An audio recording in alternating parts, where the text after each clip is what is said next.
اللهم صل على سيدنا محمد وآله وعترته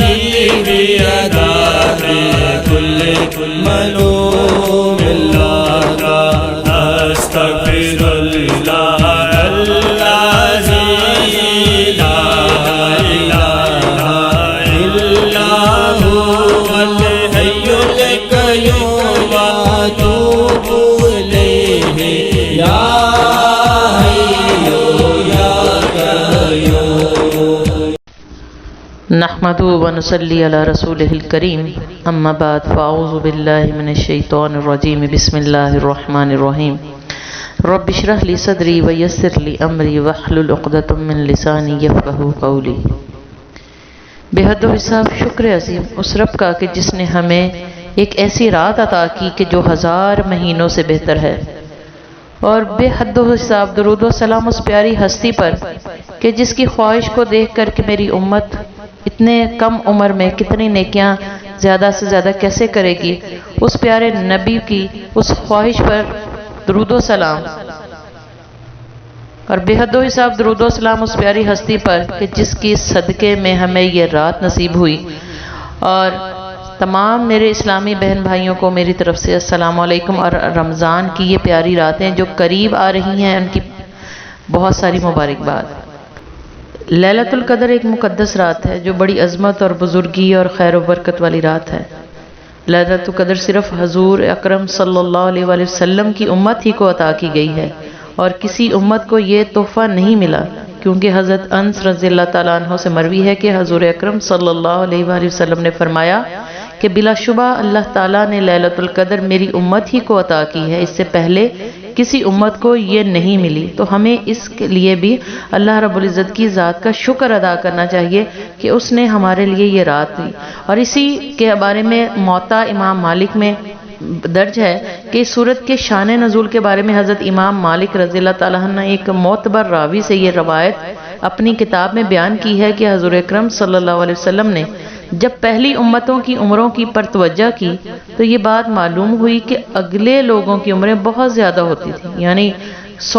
ہزاروں کے حساب سے تھیں اور کئی ہزار سال تھی۔ تو آپ کو خیال گزرا کہ میری امت کی عمریں ان کے مقابلے میں کم ہیں تو نیکیاں بھی کم رہیں گی۔ اور یعنی دیکھیں میرے آقا کریم صلی اللہ علیہ وسلم کو اپنی امت سے کس قدر محبت تھی کہ اس کے لیے یہ دیکھا کرتے تھے کہ وہ کتنی نیکیاں کر سکتی ہے، اور پھر درجات اور ثواب میں بھی کمی رہے گی۔ تو اللہ تعالیٰ نے آپ کو یہ رات عنایت فرمائی اور تحفے میں دی اور کہا کہ اے میرے محبوب آپ پریشان نہ ہوں، آپ اپنے آپ کو رنجیدہ نہ کریں، اور فرما دیا یہ رات آپ کو عنایت فرما دی ہے اور اس کا ثواب 1000 مہینے کی عبادت سے زیادہ دینے کا وعدہ فرما دیا۔ سبحان اللہ۔ تو یہ میرے اللہ رب العزت نے، اور اسی حوالے سے ایک دن آقا کریم صلی اللہ علیہ وسلم نے صحابہ اکرام علیہ رضوان کے سامنے بنی اسرائیل کے حالات بیان فرمائے، اور دوران وعظ آپ نے ایک عبادت گزار بندے کا بھی ذکر فرمایا جس کا نام شمعون تھا۔ یہ اللہ کا بڑا ولی تھا۔ شمعون اپنی عبادت گزاری اور اطاعت میں ضرب المثل تھا، 1000 مہینے تک روزے رکھا، رات بھر خدا کی عبادت اور نماز میں مشغول رہتا، دن کے وقت ہتھیار باندھ کر خدا کی راہ میں جہاد کرتا، نیک اور غریب لوگوں کی حمایت کرتا، کافروں اور مشرکوں کی سرکوبی کرتا اور ان کو قتل کر کے ان کے مال کو غربا میں تقسیم کرتا۔ جب یہ سارا ذکر آقا کریم صلی اللہ علیہ وسلم اپنے اصحاب میں فرما رہے تھے، اور پھر پورا واقعہ شمعون کا بتایا کہ کس طرح اس کی بیوی نے دشمنوں کے ساتھ مل کر اس کو ختم کیا، اور کس طرح سے اس کی زندگی جو ہے ختم کی، اور جب وہ دشمنوں کے ہتھے چڑھا تو انہوں نے اس کو باندھ کر اس کے جسم کے اس کو علیحدہ سے کس طرح کاٹ کے اس کو اتنی سخت موت دی، ناک اور کان کاٹ دی اور آنکھیں نکال دی کہ اللہ کے اس ولی کی بے عزتی پر رحمت باری تعالیٰ نے ان لوگوں کو زمین میں دھنسا دیا، اور دھوکہ دینے والی بیوی پر قہر کی بجلی گری اور وہ خاک ہو گئی۔ تو اس طرح کے اتنے برگزیدہ جب ولی کا ذکر آقا کریم صلی اللہ علیہ وسلم نے اصحاب میں کیا تو بہت سے اصحاب کے دل میں یہ خواہش پیدا ہوئی کہ یا رسول اللہ ہم تو کسی طرح بھی شمعون کی عبادت اور ریاضت کا اجر و ثواب حاصل نہیں کر سکتے، کیونکہ ہماری عمریں تو اتنی لمبی ہی نہیں ہیں۔ تو صحابہ اکرام کی حسرت انگیز آرزو پر اللہ رب العزت نے لیلۃ القدر جیسی بابرکت رات عطا فرما دی اور سرکار کو یہ تحفہ دے دیا کہ یہ رات میں نے آپ کی امت کے لیے پیش کر دی کہ وہ بھی یہ حسرت نہ رکھیں کہ ان کو 1000 مہینوں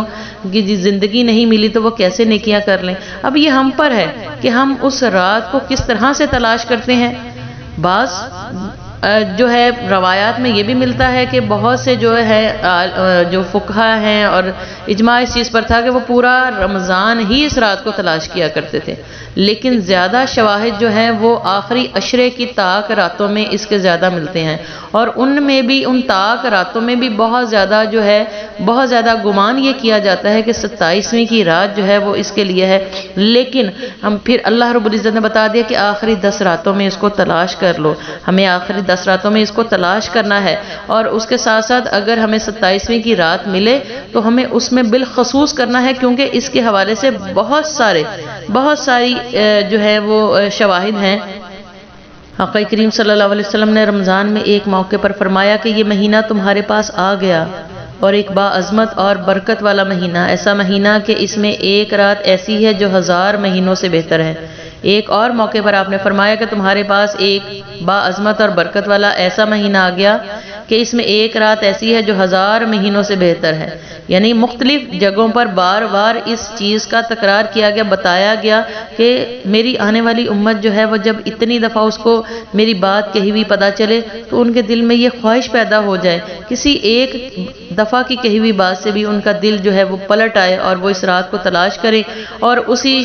حضرت شمعون کی طرح اپنے آپ کو اللہ کی بارگاہ میں ایک عظیم ولی بنا کر پیش کر کے اس کی بارگاہ میں پیش ہوں۔ تو اس حوالے سے مختلف جو ہیں روایات ملتی ہیں۔ اب شب قدر کی علامات کیا ہیں کہ شب قدر صاف، شفاف، چمکدار اور کھلی ہوتی ہے۔ اس رات میں نہ زیادہ گرمی ہوتی ہے نہ زیادہ سردی، بلکہ یہ رات موسم بہار کی راتوں کی مانند ہوتی ہے، معتدل اور خوشگوار فضا ہوتی ہے۔ اس رات میں شہاب ثاقب نہیں ٹوٹتے۔ رات کے پچھلے پہر تو بے حد کیف و سرور ہوتا ہے، آسمانوں کی طرف دیکھنے سے نور زمین کی طرف آتا ہوا محسوس ہوتا ہے۔ نیز یہ بھی علامت ہے کہ شب قدر کے بعد والی صبح کو سورج میں تیزی نہیں ہوتی، یعنی یہ تمام وہ علامتیں ہیں جس کو دیکھ کر جو ہے شب قدر کا گمان کیا جاتا ہے۔ تو ہمیں یہ جو ہے اس حوالے سے تلاش شب قدر کے حوالے سے ایک خاص طریقہ اعتکاف بھی ہے، اسی لیے رکھ دیا گیا کہ انسان ہر چیز سے اپنے آپ کو قطع تعلق کر کے خالصتاً اس کی محبت کے لیے وہ 10 دن اعتکاف کر لے، اور مسجد میں کر لیں یا خواتین گھر میں کر لیں، تاکہ اس کا دل ان 10 دنوں میں اللہ سے جڑ جائے، اور ہر رات وہ جاگے تو یقیناً وہ ان راتوں میں سے ایک رات ہے تو وہ یقیناً اس رات کو پا لیں گے۔ جب اعتکاف میں آپ کو اس چیز کا اندازہ ہوگا کہ انسان ہوتا ہے تو وہ ضرور ساری رات جو ہے عبادت میں صرف کرنے کی کوشش کرتا ہے۔ تو میں سمجھتی ہوں کہ اعتکاف بھی جو ہے آخری عشرے میں جو ایک بہت بڑی سعادت کے ساتھ ساتھ ہمارے لیے نعمت بھی ہے کہ ہم اس 10 دنوں میں اللہ سے ایسے جڑ جائیں، اور یقیناً وہ رات پھر ہم حاصل کر لیں گے جو رات ہمارے لیے۔ تو اس لیے لیلۃ القدر ایک بڑی عظیم رات ہے، آنے والی ہے، قریب ہے، ہمیں اس کو اپنی زندگی میں حاصل کرنے کی کوشش کرنی چاہیے۔ ائمہ کے ایک گروہ نے اپنے خیال کے مطابق رمضان المبارک کی 27ویں شب کو لیلۃ القدر قرار دیا، اور ان کے خیال کے مطابق ہر سال 27ویں رات ہی شب قدر ہوتی ہے۔ حضرت ابن ابی کعب رضی اللہ تعالیٰ عنہ 27ویں شب کو یقیناً شب قدر کہتے ہیں، اور حضرت شیخ عبد القادر جیلانی رضی اللہ تعالیٰ عنہ بھی اسی کے قائل تھے اور فرماتے ہیں کہ زیادہ باوثوق 27ویں شب ہے۔ حضرت ابن عباس رضی اللہ تعالیٰ عنہ بھی اس کے قائل تھے۔ اکثر مفسرین اور علماء بھی اسی پر اتفاق رائے رکھتے ہیں کہ شب قدر ہی 27ویں رات ہونے کا زیادہ جو امکانات ہیں، لیکن میں آپ سے یہی درخواست کروں گی کہ ہمیں ان 10 راتوں میں اس کو تلاش کرنے کی کوشش جاری رکھنی چاہیے۔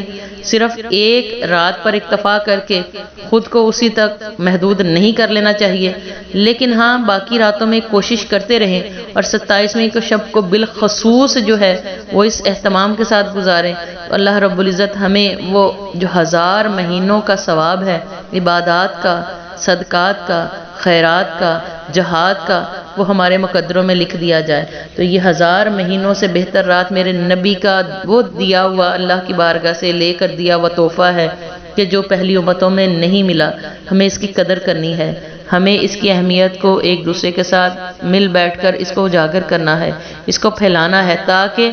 ہر شخص اس رات کو بڑے اہتمام کے ساتھ جاگیں، اپنے